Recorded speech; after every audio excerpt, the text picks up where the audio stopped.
Modern Drunkard magazine presents Dead End Drinks, the rise and fall of three iconic failures. The alcohol industry is forever foisting new sensations on the drinking public. They come and go. Designer vodkas flash and fade like hastily assembled boy bands. New beer genres wail for attention, then spiral silently down the drain. Strange liqueurs try to muscle their way into our shot glasses, then scurry back to whatever faraway land they sprang from. It's a crapshoot, but roll those dice they must, and for good reason. Who would have guessed wild-eyed ideas like flavored vodka and light beer would have taken hold as they have? I just walked out of a bar because they didn't have natural light beer. You must have been humidified. So was I. Who would have bet money that a medicinal German liqueur would come to dominate the shot market? Some failures are more memorable than others. In this video, we feature three prominent contenders who fought the good fight, then went down with more noise than usual. First up, Zima, the monster that would not die. 1993 through 2008 and 2017 through 2018. The concept. The marketing lads at Coors were certain they had a surefire winner on their hands when they unleashed Zima in 1993. It capitalized on not one, but two existing fads. The new clear beverage craze, remember Crystal Pepsi? And the lingering wine cooler rage. The fact that both fads were plainly diabolical didn't bother them a hair. There was a great deal of coin to be made, and whoever jumped in first would seize the high ground. Their formula was simple. Subtract taste and color from beer and add a vaguely citrus flavor. The 4.7 alcohol content, more than your average macro brew, would surely put a stop in the gobs of those tiresome beerphiles, thinking about calling it a sissy drink, which was important because men of legal drinking age, the holy grail of the alcohol industry, were the primary target. The rise. Coors gambled a $50 million advertising budget and it paid off. At least initially. Despite the best efforts of their TV pitchman, a distinctly annoying gentleman with the disturbing tic of trading his S's for Z's. So, you're all set for a barbecue. Coors swore a shocking 70% of American drinkers gave it a whirl. Hey, we need a six-pack of Zima. Then things began to unravel. The flaw in their formula was their focus. They spent their millions targeting a mythical demographic. Legal age males who hated the taste of beer, a group I imagine could be comfortably seated in an average high school football stadium. After their shameful experimentation of 1994, America's males reconsidered the boundaries of their collective masculinity, and sales of Zima fell off 60% the following year. To nobody's surprise, surveys began to reveal Zima's true demographic: women and those who the alcohol industry likes to call pre-legal consumers. Wouldn't object if you hooked us up with some Zimas. But like a rudely spurned yet insanely delusional groupie, Coors wasn't ready to give up on full-grown men just yet. I'm gonna tell you it's gonna stop right now. No, it's not going to stop. It's going to go on and on until you face up to your responsibilities. What responsibilities? After the fall-off, Coors riposted with Zima Gold, which they swore, with a straight face, offered a taste of bourbon. First thing you do with bourbon is you take a look and you see if it's clear. And it vanished within a year. Coors would doggedly try again with a pumped-up 5.9% Zima Triple X, but it also failed to gain a foothold with the boys. The fall. By so aggressively courting men, Coors gave them sole mandate to lay down judgment. And lay it down they did. If you're in any rough part of town and you drink a Zima, you're gonna get your ass kicked. With a healthy shove from David Letterman, who made zinging Zima a national pastime, the clear malt leaped into the American lexicon as a reflective term of ridicule and shame. Wow, baby wants a Zima. A gentleman's masculinity was no longer assailed with claims of milk sopping or tea sipping. No, those alleged zissies were zwilling Zima. Can't I have a cool, refreshing Zima? No Zima. Zima allowed even light beer drinkers to feel macho and superior, which was a long, slow train coming. Light beer tastes great. And another Had thing. Coors pitched more to women, men would have shrugged off Zima as a chick thing, and would not have lambasted it so savagely. Despite almost universal derision by the public in general and the drinking press in particular, Zima managed to gimp along for an astonishing 15 years. Like a scrappy poodle, it chased off a slew of imitators, until finally upstart Smirnoff Ice roared in and seized the lion's share of the alternative turf in the early 2000s. Zima was mercifully put down in October 2008, only to spring back up like a horror movie serial killer in 2017. After testing the waters with a limited release and finding them frigid, Miller Coors reinterred Zima a year later. Availability. You can probably get as much as you want at a good price. Just don't tell your friends. Trivia. Zima's sales were helped along by an urban myth, suggesting that a Zima swill down wouldn't register on a breathalyzer. It should also be noted that the Zima pitchman set back the long prophesied resurrection of the Fedora by at least 50 years. Billy Beer. Second-hand celebrity sells, right? 1977 through 1979. The concept. Celebrity endorsement of alcohol has a long and largely successful history. Bogart did it, as did John Wayne. And need I mention Billy D. Williams? Works every time. Actually naming the product after the celebrity, however, is a bit more dicey. Do you recall Three Stooges beer, Elvira's Night Brew, or J.R. Ewing's Private Stock? Me neither. The annals of alcohol history and eBay are strewn with failed attempts at turning a famous name into something you'd want to put in your mouth. But this was a natural. The shiny new president's brother was a straight-up beer-swilling drunkard. He drank up to 10 six-packs a day, for Christ's sake, if there was ever a guy begging for a beer endorsement deal. It was Billy Carter. Furthermore, Billy's straight-talking, rough-hewn style seemed to resonate with the redneck community. And do you know what those hillbillies do? They guzzle beer. It was the kind of sweet deal that only an entirely new level of outright greed and blazing incompetence could screw up. And Falls City Brewing was more than ready to prove it was up to the task. The rise. Maybe I'll become the Colonel Sanders of beer, said Billy Carter when his namesake was launched in late 1970. He followed that bold and blithe quip with that strange laugh of his, the same laugh that trailed similar statements, such as, hell, maybe I should run for president. I had this beer brewed just for me. I think it's the best I ever tasted, and I've tasted a lot. I think you'll like it too. Billy said it, and they put it right on the can.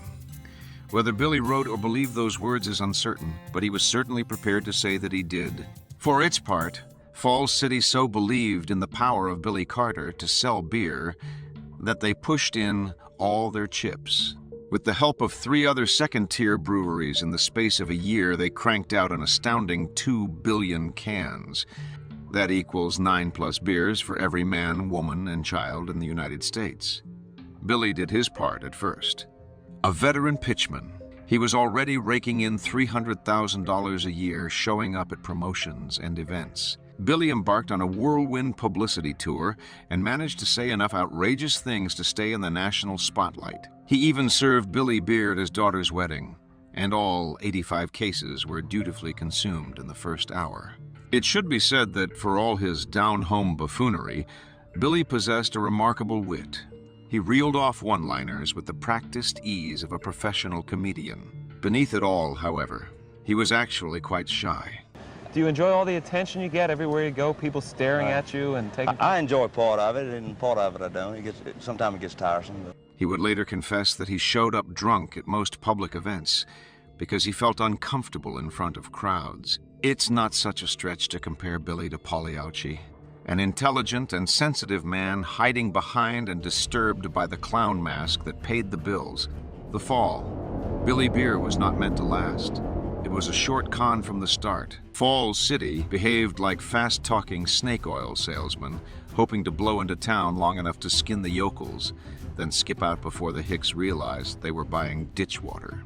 Instead of brewing a quality beer befitting a standing president's drunkard brother, they packaged the cheapest crap they could legally call beer and tried to unload as much as they could before the public got wise to the fact they were drinking bottom-of-the-barrel swill. Unfortunately for the brewery, the public got wise much sooner than expected.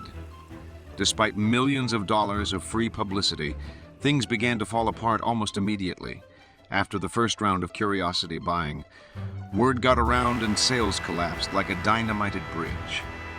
Billy wasn't exactly helping matters. One of the downsides of employing a straight-talking drunk is he's likely to go off script. That's provided he's read the script, or is even aware there's a script at all. Billy had the nagging habit of getting up in front of a gang of reporters and confessing, 1, he still drank Pabst Blue Ribbon, and 2, he must have been drunk when he chose the flavor of his own beer. The fact that Falls City was paying Billy a paltry $50,000 a year for the use of his name and full-time promoting skills might have had more than a little to do with his eroding sense of loyalty. The president of Falls City would later claim the beer sank with the popularity of the president, which is patent nonsense. All the second-hand popularity in the world wouldn't have convinced beer drinkers to continue drinking that swill. Not once they'd actually tried it. It's terrible! Nobody drink the beer! The beer has gone bad! Falls City didn't just bet the farm. They bet the brewery. When all the hype and smoke finally cleared, they'd find themselves bankrupt. The swindling would continue long after production ceased. Ads began appearing in newspapers and magazines declaring that a group of investors wished to pay hundreds, even thousands of dollars apiece for cans of Billy beer. Strangely, those eager investors were very difficult to get a hold of. More suspiciously, the ads were followed by similar adverts offering to sell cans of Billy for a mere $50. This salting the gold mine ruse caused a brief price spike among collectors, and otherwise sensible people started hoarding cans, hoping their stash would appreciate into a nice retirement fund, which it didn't. Availability. A sizable share of those 2 billion cans has managed to survive. You can get a full can for as little as $1 and a ring 6-pack for $10. Trivia. Billy also pitched a peanut-flavored liqueur going by the slightly creepy ringer Peanut Lolita.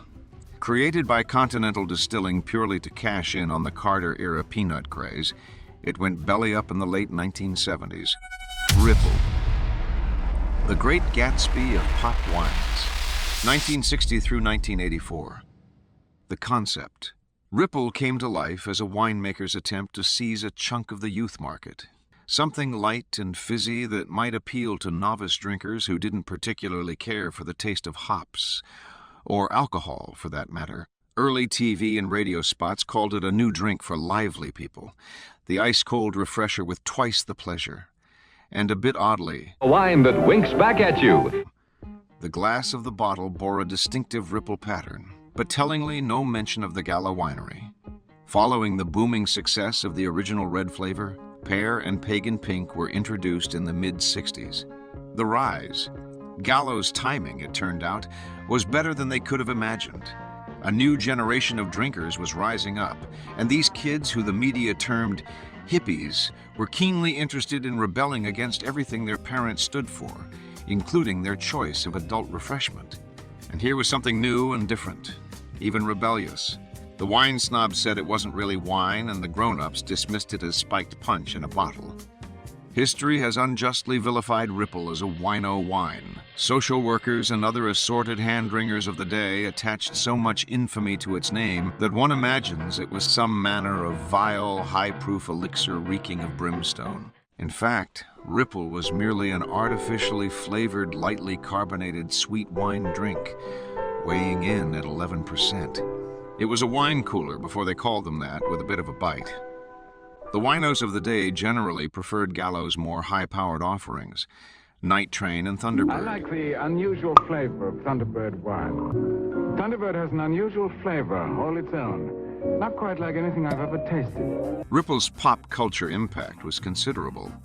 Fred Sanford of the popular sitcom Sanford and Son led the charge, declaring his beverage of choice the national wine of Watts. I like a fifth of Ripple. I beg your pardon? We'll both have champagne. Yeah, that's good. Champagne and Ripple. We'll mix them together. That's my favorite. I call it Champipple. Fred improvised all sorts of splendid Ripple cocktails, including mint chipple, champipple, cripple, and manishipple. Ripple was also immortalized in song. Blues artist Jimmy Vaughan sang its praises. I was full of that Ripple wine. As did Arlo Guthrie. Just wanna drink my Ripple wine. Gordon Lightfoot, Georgia Pine and Ripple Loudon Wainwright, Well, it's III, sweeter than the Ripple wine. Hanoi Rocks, Just wanna drink my Ripple wine. Motorhead, Ripple wine. Easy E. Hey, bitch, better than my Ripple. I got a flavor that you need to. Why Gallo ceased production of Ripple in the mid-1980s is something of a mystery. The winery never bothered to explain, which isn't surprising when you remember they refrained from putting their name on the bottle. Some alcohol historians claim Ripple was ruthlessly purged in an attempt by Gallo to clean up its image. While it's true that the winery was fancying up its product line, in 1974, they even went so far as to start selling wine with actual corks. The theory doesn't ring true. If Gallo was really interested in polishing its name, they would have put to bed the much more notorious Night Train and Thunderbird. No, it was a shrinking market share that did Ripple in. The niche Ripple it seized was being squeezed on all sides by its Gallo siblings. The kids were turning to the sweeter and lighter Boone's Farm, and the aging hippies were graduating to Gallo's cheap jug wines. Furthermore, Gallo wanted to make room for their new innocuous brand of wine coolers, which rolled out the same year Ripple vanished. But we decided just to call it the Bartles and James wine cooler, because my last name is Bartles and Ed's is James. Ripple was the Gatsby of its day, a shady relative who was tolerated so long as he was raking in the dough, then promptly cast out when he fell on hard times. Availability. Surviving bottles are extremely rare, to the degree that one optimistic gent attempted to sell an unopened bottle of Red Ripple for $5,000 on eBay. What? Yeah, I'm gonna be rich. He didn't get any takers, but Ripple can still boast an impressive appreciation in value. Not too long ago, you could get an unopened bottle of Red Ripple for around $200 on eBay. Nowadays, they're nearly impossible to find and will most likely command a much higher price. Trivia. During their long and bitter boycott of Gallo, the United Farm Workers released buttons claiming Nixon drinks Ripple, which probably wasn't true.